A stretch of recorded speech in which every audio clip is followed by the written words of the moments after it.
বক্সা জয়ন্তী যে কোনো প্রকৃতি প্রেমিকের কাছে এক প্রিয় গন্তব্য।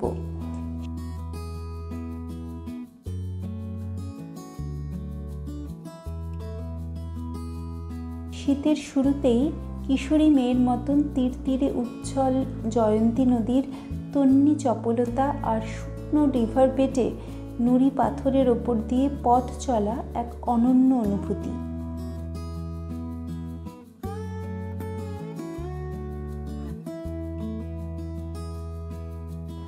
কিভাবে প্যান্ডেমিকের মধ্যে সেফলি আমরা জয়ন্তী অবধি এলাম ট্রেনে, তার সম্পূর্ণ ডিটেলস দিয়েছি ফার্স্ট ভিডিওতে। এই পর্বে বলবো ফ্যামিলি ট্রিপে কিভাবে ঘোরা যায় জয়ন্তী।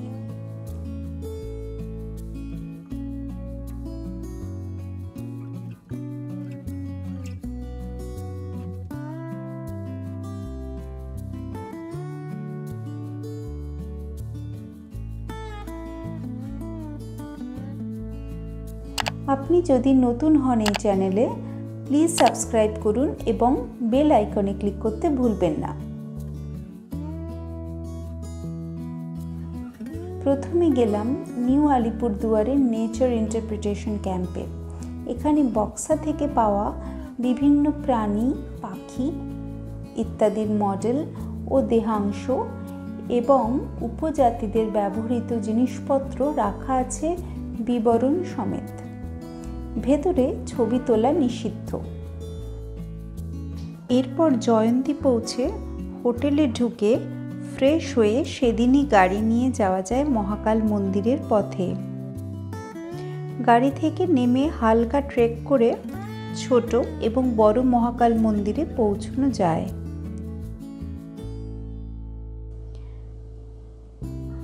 কথিত আছে এখানে দেবী সতীর বাম জঙ্ঘা পড়েছিল, তবে এখন জয়ন্তী নদীতে জল থাকার জন্য হাওদা অবধি গাড়ি যাচ্ছে।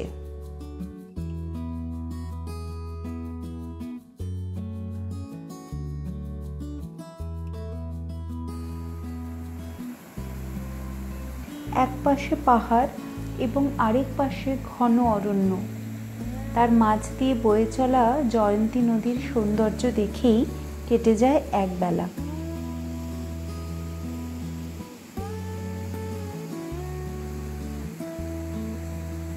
পাথরের খাঁজে একটু লক্ষ্য রাখলেই small প্র্যাটেনকোল, red ওয়াটেল ল্যাপুইক, প্লাম্বাস redstart, white ক্যাপড redstart এবং রিভার ল্যাপুইং জাতীয় পাখির দেখা পাওয়া যায়।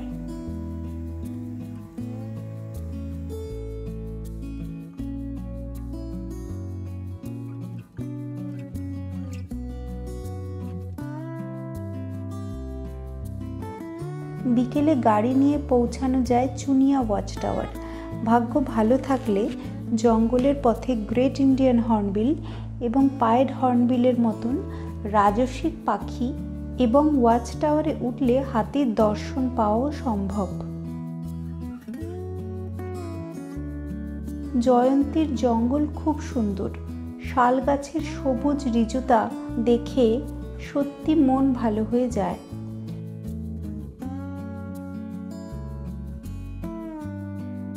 দ্বিতীয় দিন সকালে সাফারি করার সময় পেলাম রাস্তার মাঝে spotted deer, crested serpent eagle এবং পার্কিং ডিয়ার। দেখলাম শুকনো বালা নদীর রুক্ষ রূপ। জয়ন্তীতে সাফারি করতে মোটামুটি 4 জনের জন্য 2700 টাকার আশেপাশে খরচ হয়। জয়ন্তীতে থেকে পবিত্র পুকুরি অবধি ট্রেক করে যাওয়া যায়। বক্সা ফোর্ট জয়ন্তীর অন্যতম আকর্ষণ। 867 মিটার অল্টিটিউডে অবস্থিত এই ইংরেজ আমলের বন্দিশালা আজকালের নিয়মে ধ্বংসাবশেষে পরিণত হয়েছে।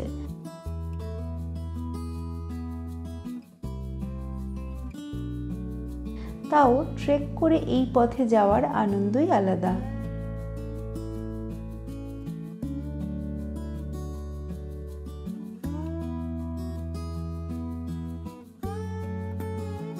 সংক্ষেপে বললাম বক্সা জয়ন্তী ঘোরার খুঁটিনাটি।